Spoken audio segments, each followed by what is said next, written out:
Havana, 1943. Cuba has been independent for 40 years. 40 years during which America has replaced Spain in its protector's role. In Europe, far away from here, war is raging furiously. That year, a young man quite different from others lives in Havana. It's been 2 years since he left his native village to come here. He's 17 years old. He's an illegitimate child. Since he was born, he's been carrying his mother's name, Ruth, and concealing his father's name. In 1943, actually, his father separates from his official wife. For the register office, Ruth then becomes Fidel Castro. He was born a second time. Fidel Castro goes to the Jesuits high school. When this decisive transformation occurs, he goes to Belém High School, where Father Lorente, now living in exile in Miami, was his mentor, his confessor, and his confidant. This kid was illegitimate. In our Spanish culture, it's badly seen. It's like a stain in his life which has always obsessed him. That's why he felt obliged to achieve great deeds, almost in a pathological way, to overcome this original sin.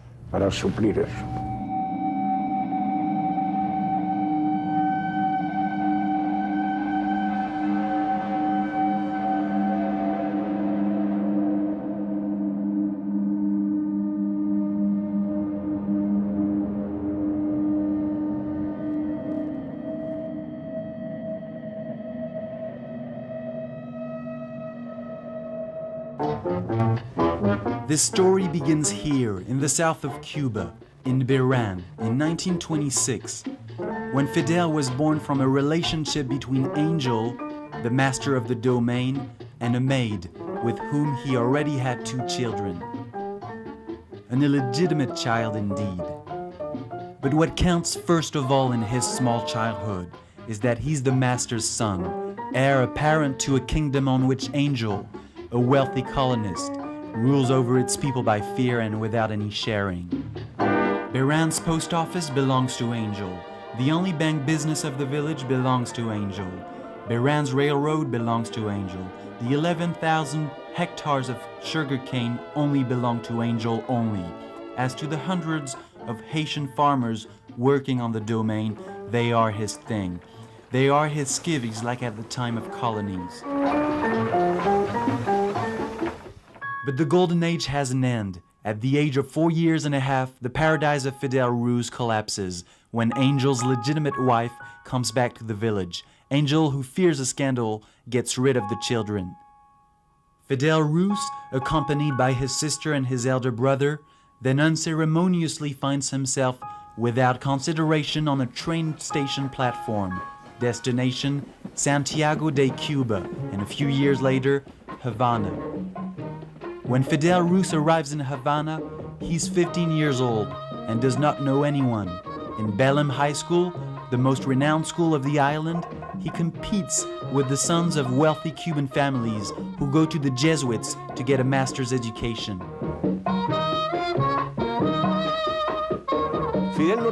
Fidel had no sense of humor. I never heard him telling a joke. I never saw him with a fiancée during his youth. He would not party. He was invited, but he turned it down.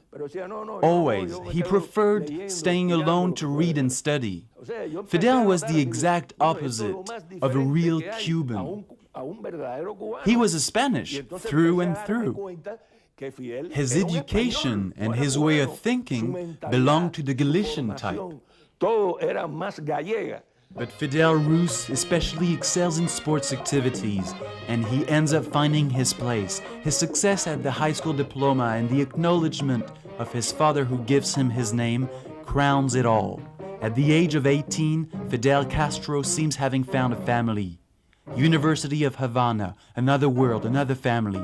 Fidel Castro signs up for law school, but very soon he skips class for political forums, which take place at the top of the monumental staircase. It's actually much more useful when one wants to build himself a reputation. Yet, to enter the gang, one must be cunning, because here, politics look like a bloody battlefield, where rival gangs settle their arguments in the following way.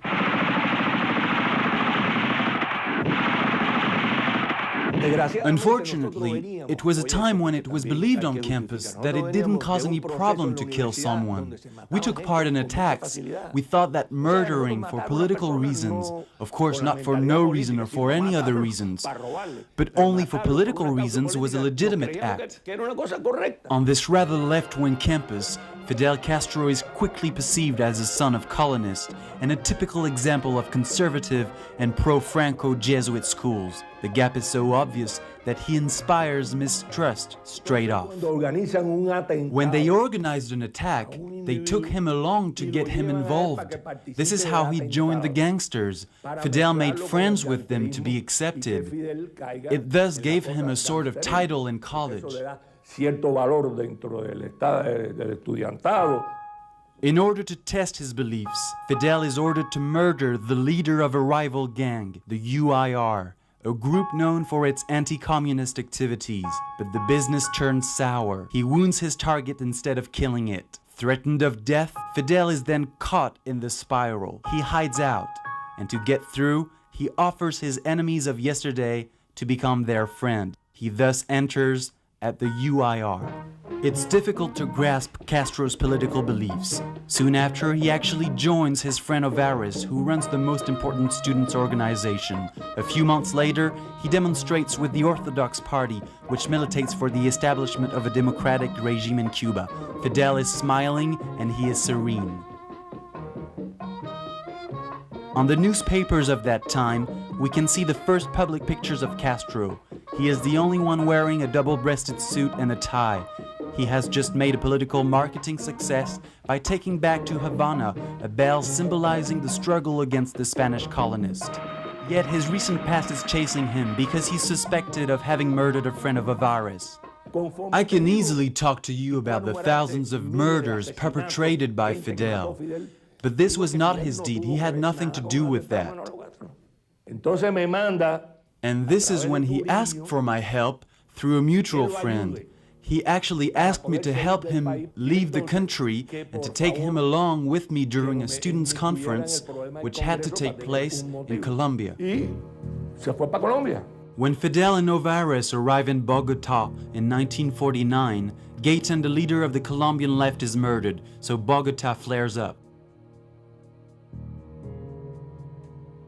Aló a las fuerzas revolucionarias socialistas de Colombia, debe desencadenarse una revolución sin par en la historia del país. Un enorme pelotón del ejército y de la policía nos custodian. Apodérense del gobierno sin temor para derrocar este infame gobierno. Apodérense del poder y del Partido Liberal. A la carga, a la carga, a la carga, Policía Liberal del Bolívar. 5 days of unprecedented riots.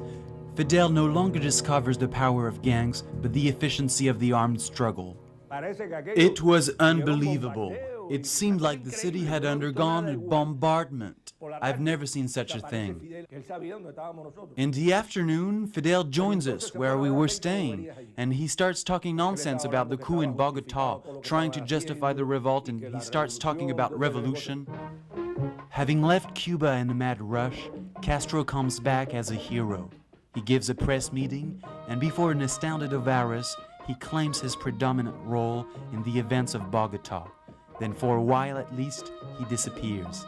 He marries Mirta Diaz-Balart, born into an important family related to the clan of Batista, the former president of Cuba, who started a new career in business. Batista very kindly deposits $1,000 in the wedding presents of the married couple. Then Castro rushes into his studies, and 4 months later, he gets his lawyer's degree. This is when he discovers the works of Marx, Lenin, and Engels, but he keeps his favors for the Orthodox Party. In 1952, he even stands for election under this label in a district of Havana. He did an excellent election campaign. According to polls, if the elections had taken place, I think he should have been elected to parliament in last position. The elections will not take place, since Batista, who returned in politics, stands for election and asks for a meeting with Castro. It is Fidel's brother-in-law who organizes the meeting in Cooquín, in the very home of Batista. Batista, if you go back in politics, would you like to become Attorney General? Fidel, no. and if you make the coup d'etat, you will find me facing you. March 10, 1952. Batista disregards him and starts the coup. Between the two men, war is now declared.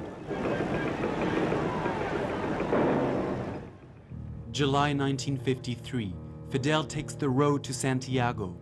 In the small group following him, only 5 men are led into the secret. Among them is Raúl Castro, his younger brother, a member of the communist youth. July 26 in the early hours, Fidel, surrounded by approximately 180 men, launches an attack on the 10,000 men of the garrison of Moncada. Very quickly, the coup turns into a rout. The insurgents are massacred. Judged on the spot, Fidel takes up his own defense. He obtains the release of 43 accomplices. Then he finishes his defense with this megalomaniac phrase, "History will absolve me." So, is Moncada a military fiasco? This is not what Cubans who want things to change remember at the time. What they first remember is the challenge taken against Batista and the will to put an end to this exceptional regime generated by the coup.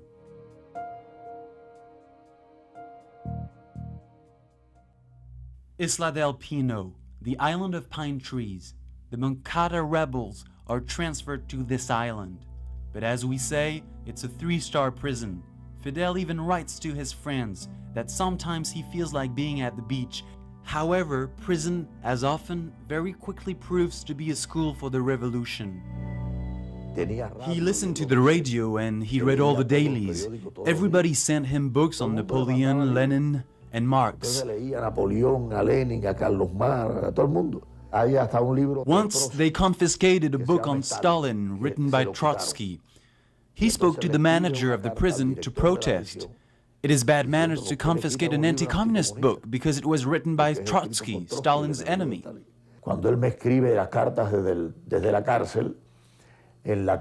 When he writes to me, he talks about democracy and he quotes the democratic heroes. But when he writes to his lover, Nati Revuelta, he talks about Lenin and Karl Marx.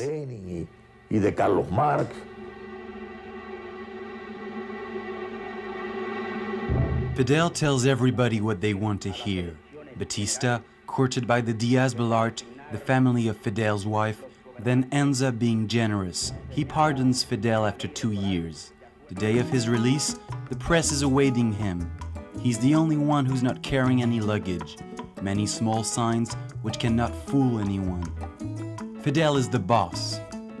He disregards Batista's mercy and pins him down. He creates the movement of July 26, demands free elections and accuses Batista of being a thief and a murderer. Forced to flee, Fidel then declares it's the kind of journey from where one comes back as a martyr or as a hero. In Mexico, where he finds shelter, Fidel very quickly has an important encounter. He meets Ernesto Che Guevara. Between Fidel, the activist, and the Che, the ideologist, the chemistry immediately operates. Carlos Franqui, an intellectual who went part of the way with them, recalls the meeting. The Che was reading The Foundations of Leninism by Stalin, so I asked him why he was reading this book and if he knew who Stalin was. He told me he knew and that he was a Stalinist himself. I asked him if he had read Khrushchev's report. He told me that what Khrushchev was saying on Stalin was only a stack of imperialist lies. He didn't believe in it.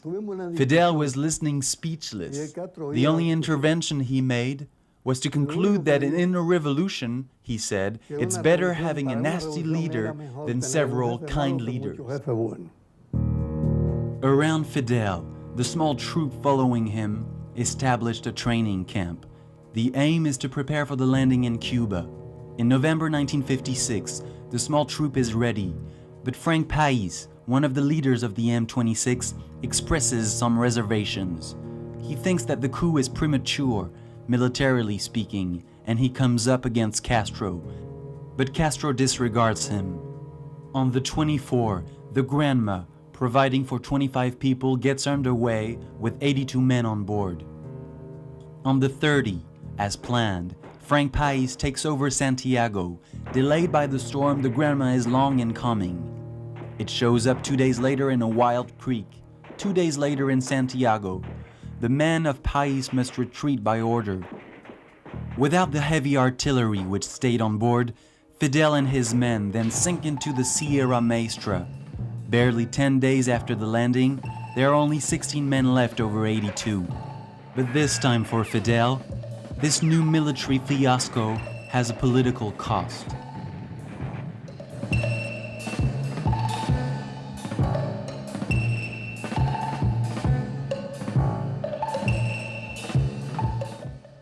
Thanks to the events of November 30, Frank País went ahead of Fidel in the movement's organization chart. In a letter addressed to Fidel, he describes the reorganization in each branch and in each section of the movement, and he announces the creation of a national management. But Fidel is not part of it. Challenged by his followers, hunted by Batista's troops, Fidel has only one trump card left: himself and his gift for communication. Everybody believes he's dead, even Batista thinks so. Fidel doesn't deny the rumor. He is biding his time.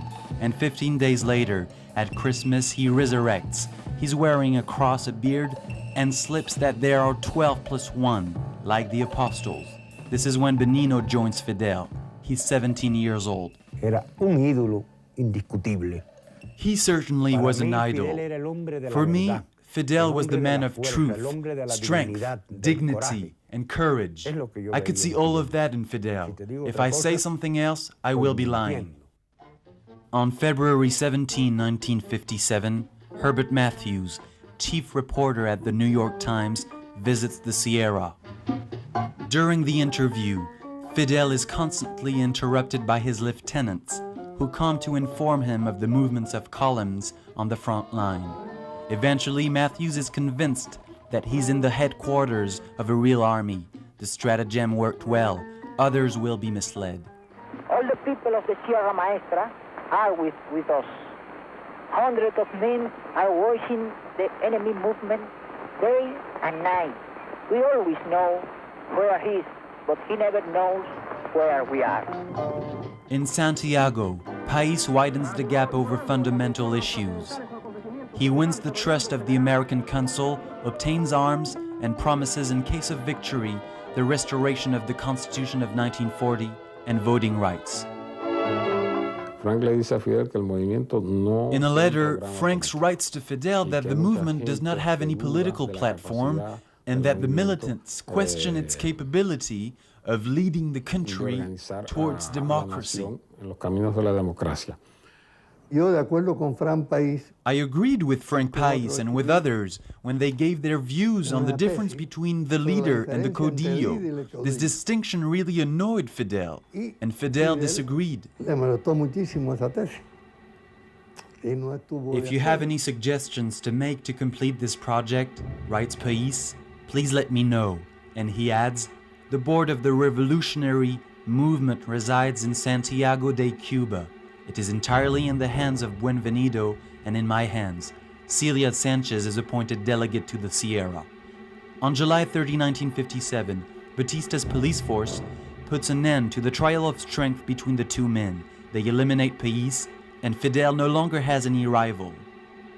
And the Democrats become short of any influential spokesman within the movement. In the Sierra, two men then impose themselves very quickly beside Castro. Camilo Cienfuegos first, the Cuban, this young man laughing on all the photos, a real loving face who joined Fidel in Mexico. He organizes the most spectacular stratagems against Batista's troops. And there is also the Che. I joined the guerrilla thanks to the action and thought of our venerated leader, Fidel Castro. Contrary to País, both commanders are inclined to action rather than politics, but another event will confirm this political change within the M26. This is Radio Rebelde. Our brave guerrilla fighters fight under the orders of our leader Fidel Castro. Carlos Franchi creates Radio Rebelde, the radio of clandestine propaganda. It allows Castro to speak directly to the Cuban people. Usted no encontrará en la historia de la insurrección parte del Che Guevara, ni de Camilo, ni de parte de los CIAL. One day, a militant arrived in Havana with a document which suggested to change the name of the M26 to call it the Fidelist movement. Fidel was in seventh heaven. He showed me the document and I couldn't get over it, so I told him, how can you accept this? ¿Cómo? ¿Cómo se va a llamar Fidelista? How many barbudos are rallying around Fidel? 100, 200, 300, barely more. Surely not enough to talk about a popular support. Castro is no more than a group leader, not a claimant to sovereignty. But the circumstances will change the deal. First, there is the state of void in the countryside, where Fidel's generous and peremptory speech hits the bullseye. And especially, there is the general strike decided by the M26 in April 1958. The population does not follow. It's a resounding setback. This allowed Fidel Castro for the military intervention in the city's movements. And from that moment, the balance was unset. Fidel takes on alone the management from the Sierra. 10 days after the check, Fidel, who had also publicly called to the general strike, disowns the city's leaders. He expels 3 representatives of the M26, 3 Democrats, as by a matter of chance.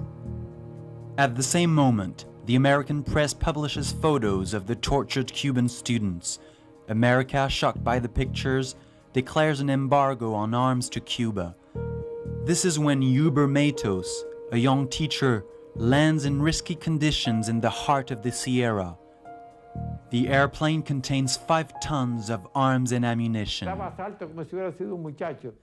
Fidel was jumping for joy like a kid. Then he started testing all kinds of arms and fired bursts in every direction. And he said, with these weapons now, we will certainly win the war. He was crazy like a child in front of Christmas gifts.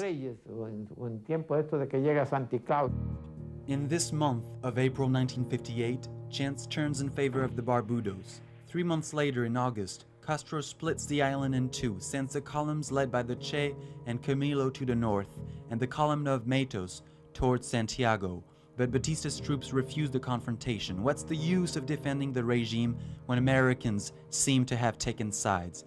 At this time, Father Lorente, his Jesuit mentor from Belém, goes up to the Sierra. Cuando me encuentro con el primer miliciano, the first militiaman who we run into tells me, "Don't be afraid. We cannot shoot you. We don't have any bullets to load our rifles." They had some cartridges to shoot birds down, but these were their only weapons. This was the advance guard. The poor fellows were very nice and naive. Fidel slept with his rifle in a hammock, and this was his headquarters.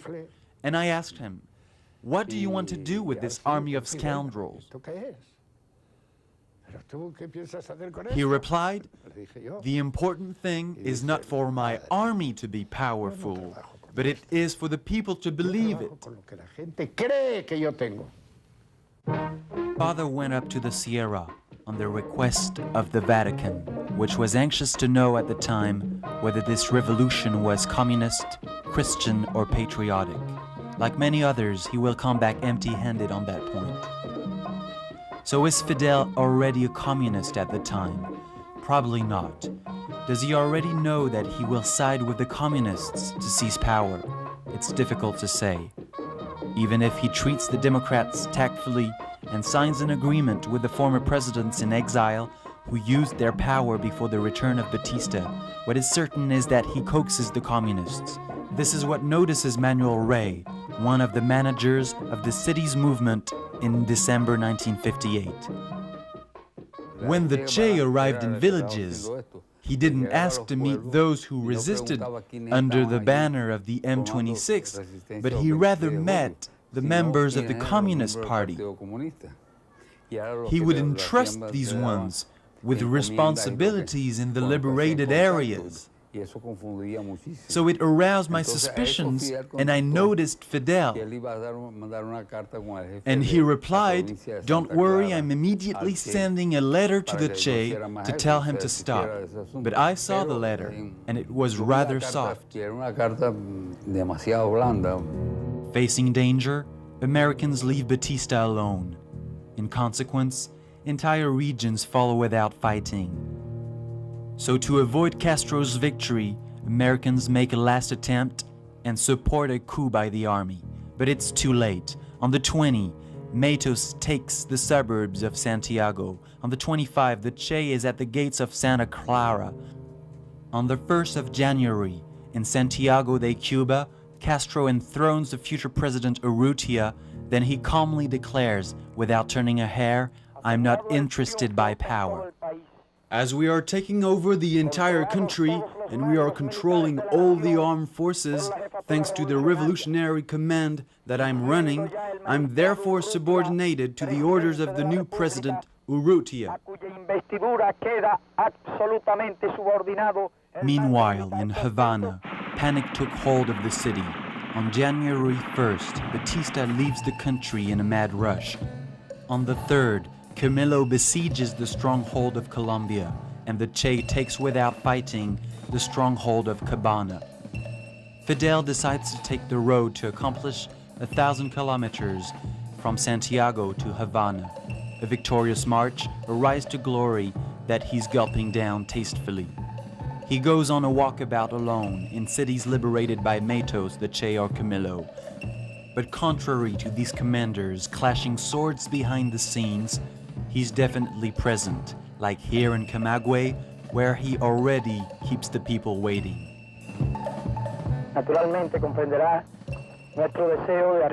Naturally, you can understand our desire to quickly arrive in Havana, among other places, because we know that the people are expecting us. But as you could see, the march must go slowly. In Havana, on the 8th, everything is ready for coronation. And when Fidel appears suddenly on the roof of an armored car, the people of the capital is at his feet. Does he remember then of his prophecy, "History will absolve me," thrown at the face of the judges after the disaster of the Moncada? Does he recall the miserable sailing of the Granma, which 3 years ago threw overboard a routed troop on a hostile shore?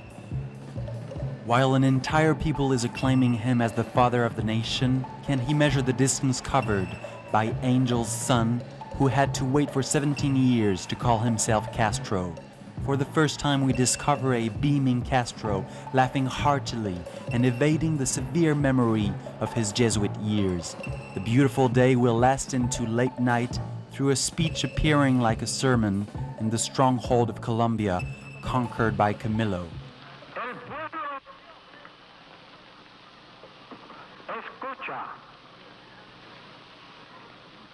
Escuchan los combatientes revolucionarios y escuchan los soldados del ejército cuyo destino está en nuestras manos.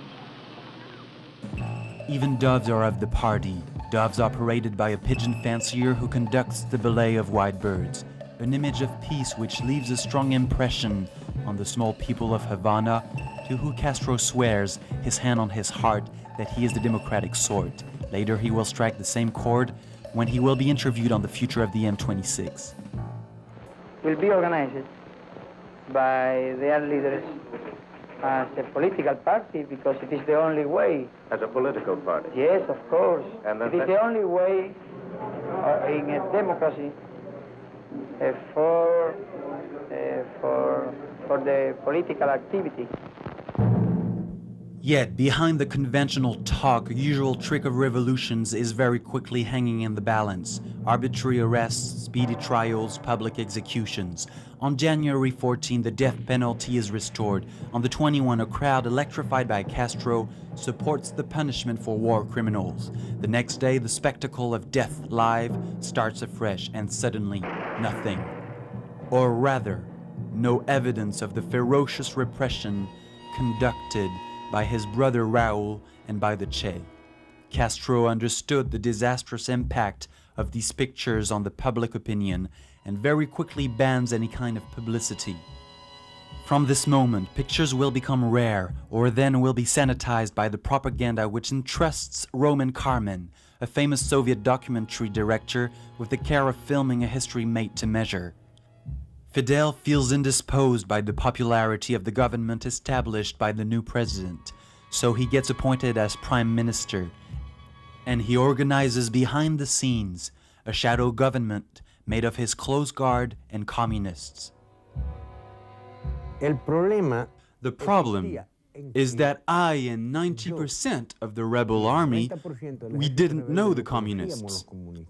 Almost everybody in the management of the Communist Party was an intellectual, and in this way they could infiltrate and monopolize the key positions of the government's management and everything. It's the same scenario for the intelligence department. Alfredo Fayas, who has been following Camilo since the Sierra and who very quickly becomes integrated into the new departments, witnesses the arrival of newcomers. And who trained you? The Russians? Immediately? The best elements were sent to the KGB in Moscow for an intensive training. In this context, how must we interpret this interview given by Fidel to CBS? As everyone in Cuba calls him, has been away in the hill country, where he made his home for 2 years. A few hours ago, he returned to his apartment on the 23rd floor of the Havana Hilton Hotel in the center of the city, just a short distance from the presidential palace. Good evening, Fidel Castro. Fidel, I'm told that you saw your mother for the first time in 4 years this Christmas Eve. That must have been quite a reunion. What did she have to say to you? She began to cry at the beginning, and that in several minutes she could not tell any word to me. Well, I'm sure she must have asked about her grandson. Wasn't Fidelito supposed to be with us tonight? Yes, yes. You want? Fidelito. Hello, Fidel Jr. Hi. Fidelito, have you heard from any of your friends at school here in New York? Yes? I got a book here from some of my friends. A book of letters? Yes. Well, now, what did they say? To Fidel Castro Jr. from his class at PS 20 Queens, New York, USA. Oh, wonderful. A lot of letters in that book? Yes. You must be very proud of them. Yes. Thank you very much, Fidelito. We won't keep you up any longer. Thank you very much. Good night. Good night.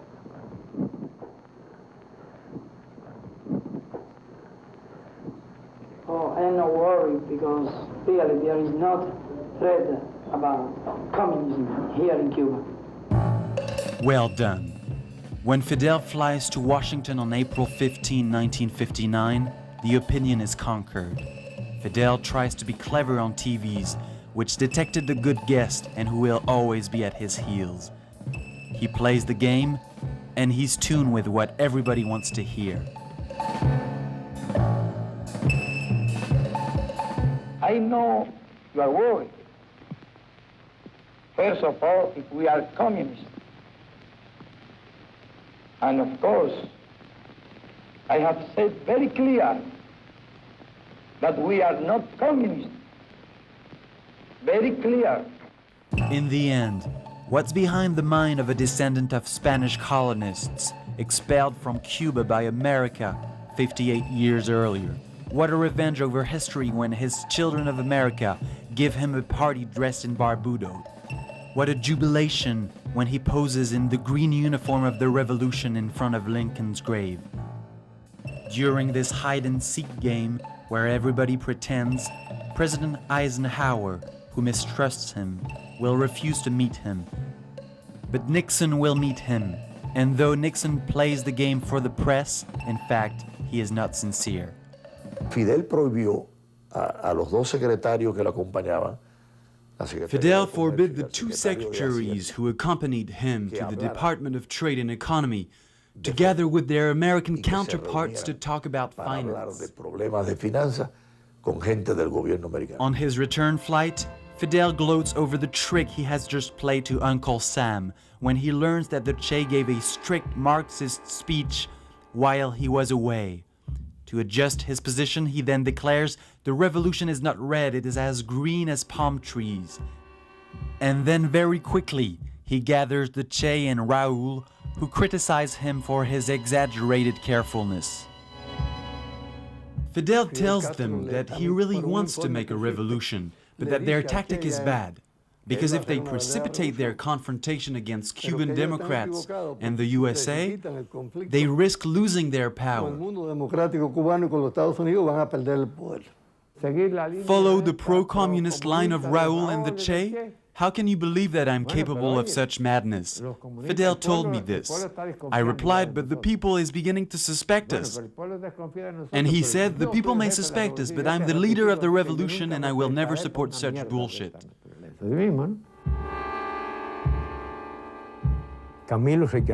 Camilo was laughing. No, it's not a communist revolution. This revolution is even more Cuban than we are. As we were walking, we chanted, Fidelism yes, communism no. And Camilo was singing with us.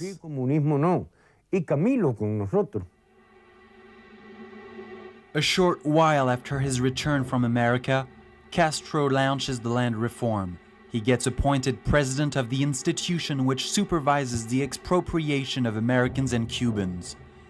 An expected reform which first gives Castro a real popular support important for the upcoming events. The first bombs explode soon after in Havana. In response, the repression then rises to some degree. Castro includes to the new constitution the death penalty for crimes qualified as counter-revolutionary.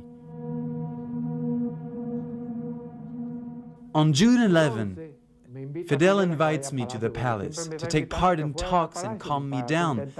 And then, in the course of the discussion, I hear Raúl saying that we must have a St. Bartholomew's Night massacre to establish the revolution.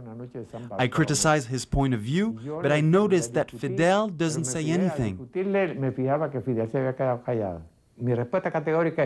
So I ask that we write down on paper the goals and the management of the revolution.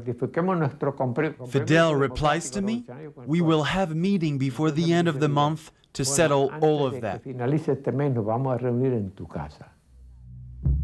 In theory, Fidel must maintain a fair balance between the Democrats, the non-communist revolutionaries, and the communist revolutionaries. But the Democrats are in the line of fire.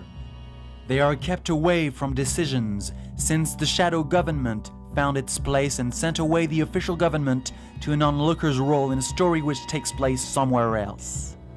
All the secretaries of the official government had a usual officer to whom they communicated copies of each document and meeting reports, and one of them, who was in service under the presidency of Urrutia, is still alive. She was a member of the Communist Party. We infiltrated her in Urrutia's office, and every day she informed us of what was going on. The ministers who trusted me told me, I must talk to you about a serious matter. Do you know what is going on within the cabinet? So we meet up, Fidel talks during 3 or 4 hours, we do not discuss the projects, and then we discover the enacted laws in the official review the following day. Which decisions were taken by the shadow government? All of them. The nationalization of banks, of American firms, the change to socialist economy, the land reform, the urban reform. Urrutia was putting a constant brake, but after a while, he couldn't do anything. On June 8, 1959, Matos gives a speech in the presence of Urrutia and Camagüey. He insists on the democratic nature of the revolution and promises to resist the communists. This is when Urrutia told me, Commander, I suggested to the Castros a 30 days notice to settle the details of my resignation, but they refused. Virtually, I'm now a prisoner of the revolution. I'm a hostage of the Castro brothers.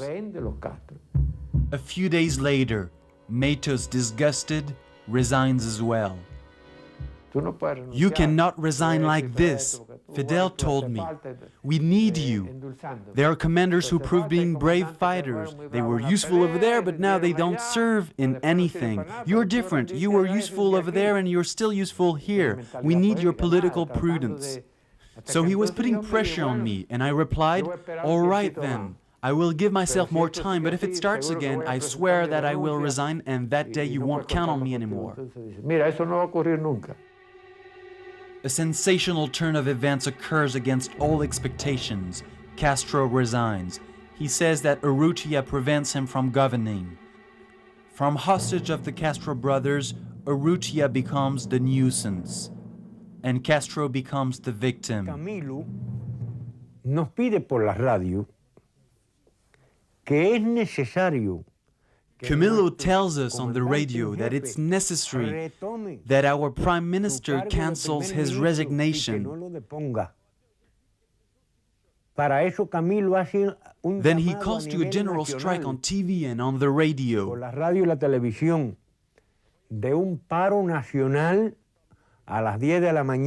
The country had to make a stop from 10 a.m. to 10:30 a.m. on that same day. Camilo, whose popularity became huge, enters Havana on horseback, followed by thousands of cane cutters who he went fetching in the Sierra to precipitate the course of events.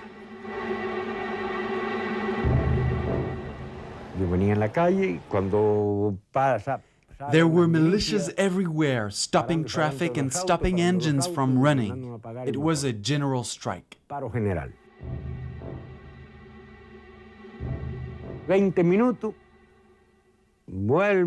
And 30 minutes later, everything went back to normal. Fidel Castro had taken his responsibility back as Prime Minister. The stratagem were 12. 2 days after the putsch, Dorticus, a communist here on Castro's side, succeeds to Urrutia. At their feet, the crowd of cane cutters coming from everywhere is the actual power. The crowd governs. In the name of the crowd, there are imprisonments, and the infidels of the revolution are sent to executioners. The crowd reigns, but Castro pulls the strings. Si continuaban las campañas diciendo que los campesinos no la querían, íbamos a reunir 500,000 de campesinos con sus machetes en la capital de la República. 6 million of machetes protect you, say the banners. A populist leader was just born, all the more dangerous because he allies with the communists, who are the only ones capable of providing the managers he needs. Behind the thousands of machetes waving overhead, who can then suspect that Fidel, backed up by Raúl, is placing his pawns? Fidel changed his bodyguards little by little. He replaced the members of the rebel army for his security by other people that we didn't know. We didn't even know where they came from. So they told me, no, you cannot go through. It is forbidden to go over there where the commander is. So we wondered who were these people who refused us the access. There was a conflict between Fidel's security and us. This is when I realized he was changing. Raúl, who hates Camilo since the beginning, hates him even more since Camilo made his brother a king. He gets from Fidel the withdrawal of Camilo from the management of armed forces and is appointed instead of him.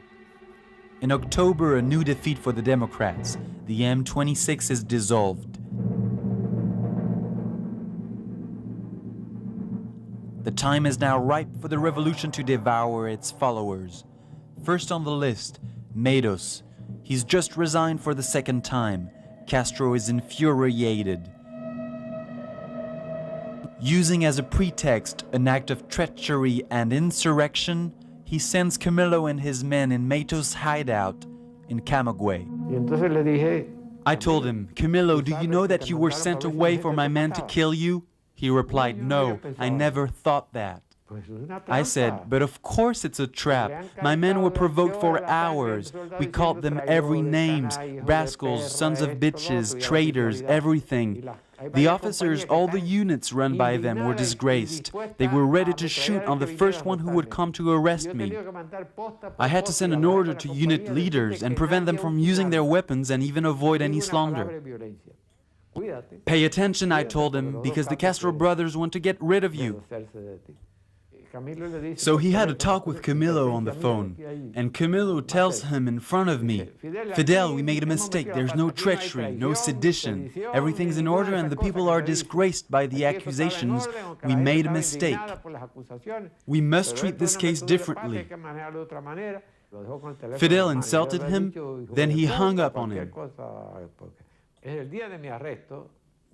On the day of my arrest, I was sitting there, in the presence of Camilo, and Fidel had also arrived in the neighborhood.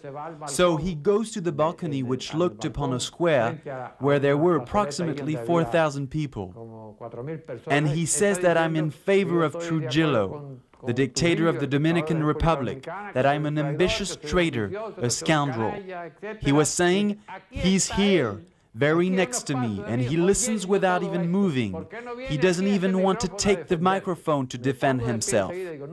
I suddenly get up and I say, I will answer and I want to. So Camilo looks at me fearfully, because he knows it's a delicate situation. And Ramiro Valdez prepares his gun as if he was going to kill me. And I said, Camilo, tell Fidel that I want and I must go to the microphone to defend myself. And Camilo makes a gesture with his hand towards me as if he was saying, Huber, where do you think you're going?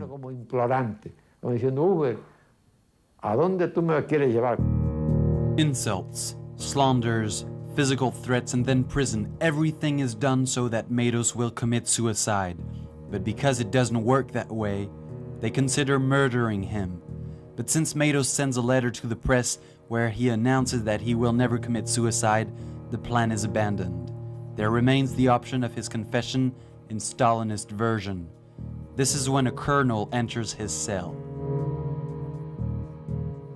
What I was told by Orogenes, who talked in the name of Fidel, is that if I accepted everything which was said about me, and I calmly went back home without protesting on anything, then I would be free. Which meant no war trial, no execution, nothing. I replied to him, tell Fidel that after the lies and slanders he directed at me, he will have to execute me 100 times before buying my silence. Because dignity is the most important thing in life for me. Camilo tries to avoid a public trial since he doesn't want to settle the matter between Castro and Matos. He sends 2 messages to Matos, offering to organize his escape, but Matos refuses. I then realized that Camilo was undergoing the pressure of both Castro brothers to force me to blame him during trial. After a while, I concluded that Camilo wanted to tell me that he was getting me out, but also that he was going to escape with me. Camilo will not help Matos to evade trial, because soon after he will die, or rather he will disappear in a plane crash, no witness and no trace. Facing the cameras, Castro seems grief-stricken. After the event, nobody can imagine that it was something else than an accident, but after a time, the official version will not hold out.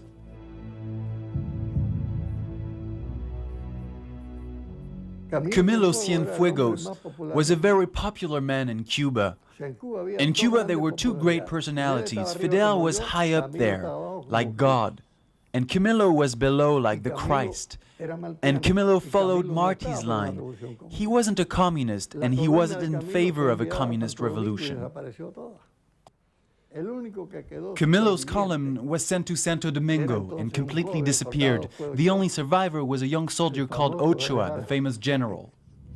Camilo dead and his men scattered away, Matos in prison, but Fidel still has a considerable problem, the trial of Hubert Matos charged with sedition and treachery. Whether I was a traitor or not, since my childhood, I've been faithful to my country. In this revolution, I was among the first revolutionaries who were the most faithful ones. If I'm taken this far, it's precisely because I'm faithful to my country and to the revolution.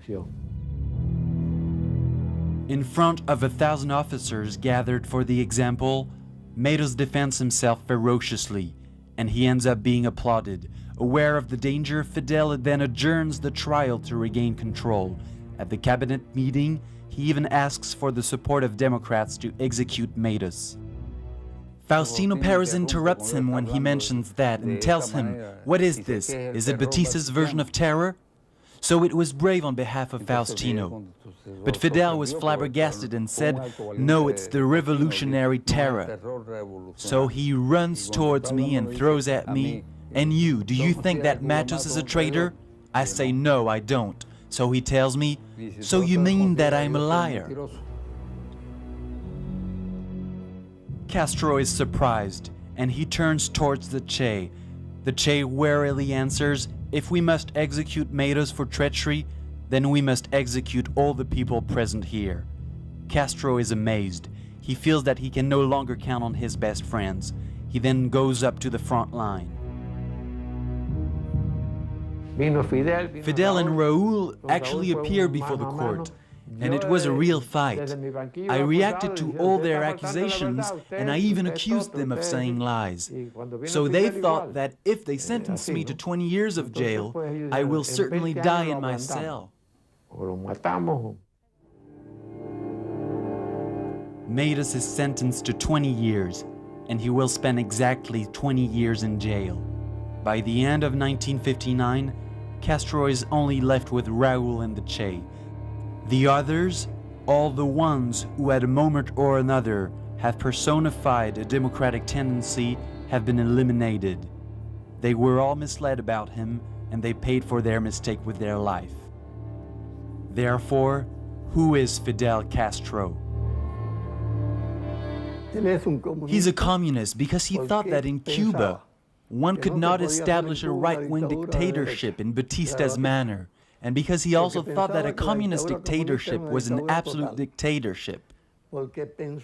Fidel Castro was an amateur of Machiavelli, and he wanted to be a big one. He succeeded, by the way, through evil, but he succeeded still, so in order to be a big one, he had to challenge the United States, and in order to challenge the United States, he needed the Soviet support, as he also needed that support to keep himself in power. This is what urged him to act this way, more than on behalf of his communist belief. In Frankie's report, we can read everything that will follow. February 6, 1960, visit of the Soviet Secretary of Foreign Affairs in Cuba. Mikoyan declares the Soviet people does not want to export the revolution, but May 1st, 1960, Fidel declares in public, "What's the use of elections?"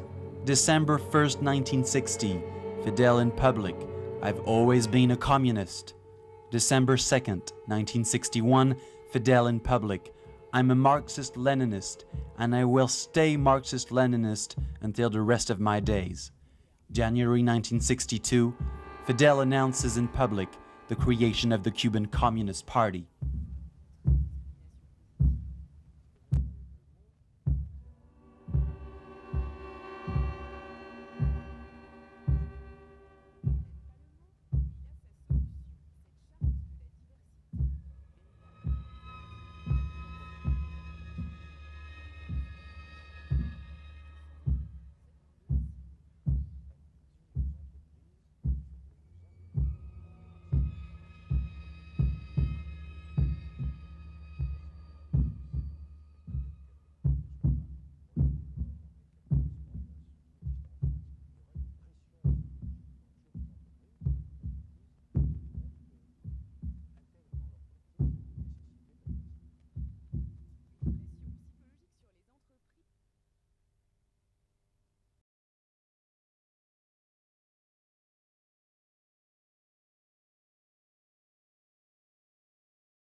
and his way of thinking belonged to the Galician type. Todo era más gallega. But Fidel Rus especially excels in sports activities, and he ends up finding his place. His success at the high school diploma and the acknowledgement of his father who gives him his name crowns it all. At the age of 18, Fidel Castro seems having found a family. University of Havana, another world, another family. Fidel Castro signs up for law school, but very soon he skips class for political forums, which take place at the top of the monumental staircase. It's actually much more useful when one wants to build himself a reputation. Yet, to enter the gang, one must be cunning, because here, politics look like a bloody battlefield, where rival gangs settle their arguments in the following way.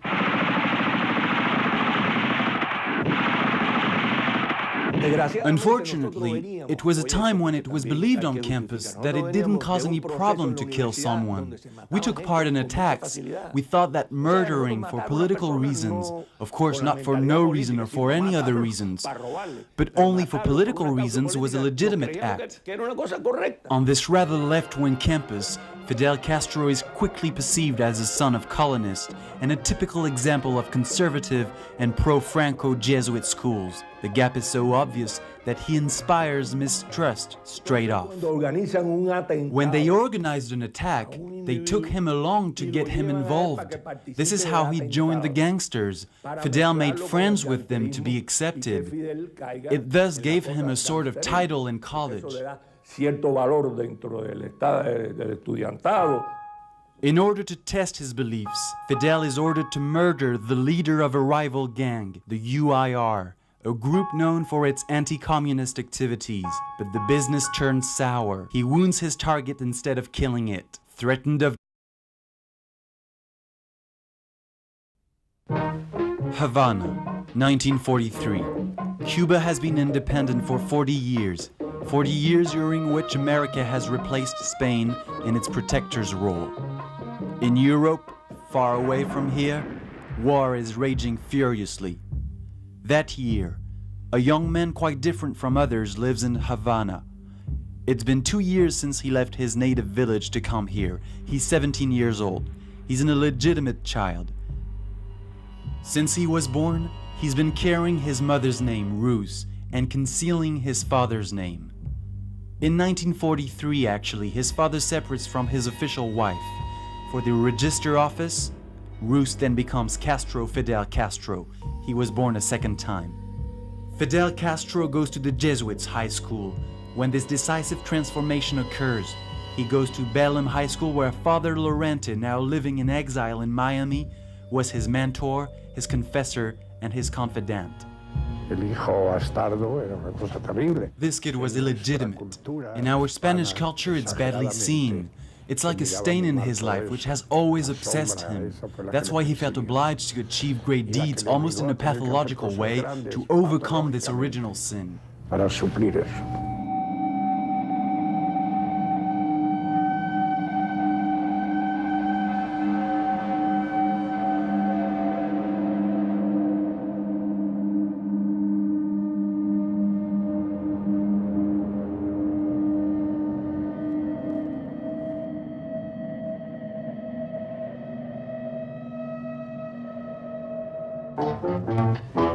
This story begins here, in the south of Cuba, in Beran, in 1926, when Fidel was born from a relationship between Angel, the master of the domain, and a maid, with whom he already had 2 children.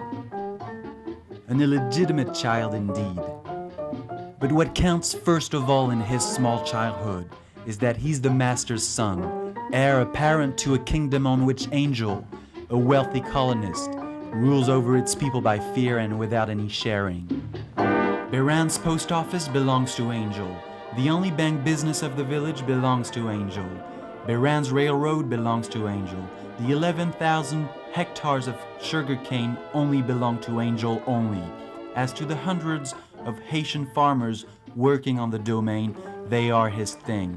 They are his skivvies like at the time of colonies.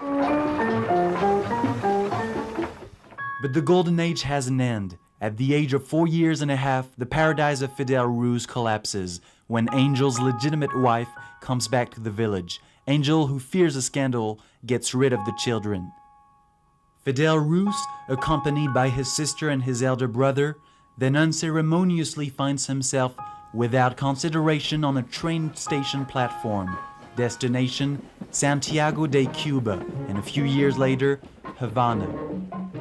When Fidel Ruz arrives in Havana, he's 15 years old and does not know anyone.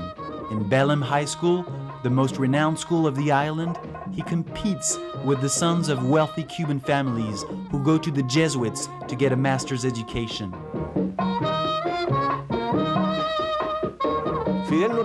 Fidel had no sense of humor. I never heard him telling a joke. I never saw him with a fiancée during his youth. He would not party. He was invited, but he turned it down. Always, he preferred staying alone to read and study. Fidel was the exact opposite of a real Cuban. He was a Spanish through and through. His education, death, Fidel is then caught in the spiral. He hides out, and to get through, he offers his enemies of yesterday to become their friend. He thus enters at the UIR. It's difficult to grasp Castro's political beliefs. Soon after, he actually joins his friend Ovares, who runs the most important students' organization. A few months later, he demonstrates with the Orthodox Party, which militates for the establishment of a democratic regime in Cuba. Fidel is smiling and he is serene. On the newspapers of that time, we can see the first public pictures of Castro. He is the only one wearing a double-breasted suit and a tie. He has just made a political marketing success by taking back to Havana a bell symbolizing the struggle against the Spanish colonists. Yet his recent past is chasing him because he's suspected of having murdered a friend of Ovares. I can easily talk to you about the thousands of murders perpetrated by Fidel, but this was not his deed. He had nothing to do with that. And this is when he asked for my help through a mutual friend. He actually asked me to help him leave the country and to take him along with me during a students' conference which had to take place in Colombia. When Fidel and Ovares arrive in Bogota in 1949, Gaetan, the leader of the Colombian left, is murdered, so Bogota flares up. Aló a las fuerzas revolucionarias izquierdistas de Colombia. Debe desencadenarse una revolución sin par en la historia del país. Un enorme pelotón del ejército y de la policía nos custodia. Apodérense del gobierno sin temor para derrocar este infame gobierno. Apodérense del poder y del Partido Liberal. A la carga, a la carga, a la carga, Policía Liberal del Tolima. 5 days of unprecedented riots. Fidel no longer discovers the power of gangs, but the efficiency of the armed struggle.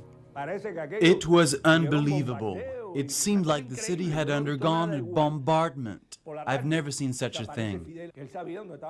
In the afternoon, Fidel joins us where we were staying, and he starts talking nonsense about the coup in Bogota, trying to justify the revolt, and he starts talking about revolution. Having left Cuba in a mad rush, Castro comes back as a hero. He gives a press meeting, and before an astounded Ovares, he claims his predominant role in the events of Bogota. Then for a while at least, he disappears. He marries Mirta Diaz-Balart, born into an important family related to the clan of Batista, the former president of Cuba, who started a new career in business. Batista very kindly deposits $1,000 in the wedding presents of the married couple. Then Castro rushes into his studies, and 4 months later, he gets his lawyer's degree. This is when he discovers the works of Marx, Lenin, and Engels, but he keeps his favors for the Orthodox Party. In 1952, he even stands for election under this label in a district of Havana. He did an excellent election campaign. According to polls, if the elections had taken place, I think he should have been elected to parliament in last position. The elections will not take place, since Batista, who returned in politics, stands for election and asks for a meeting with Castro. It is Fidel's brother-in-law who organizes the meeting in Cooquín, in the very home of Batista. Batista, If you go back in politics, would you like to become Attorney General? Fidel, no. And if you make the coup d'etat, you will find me facing you. March 10, 1952.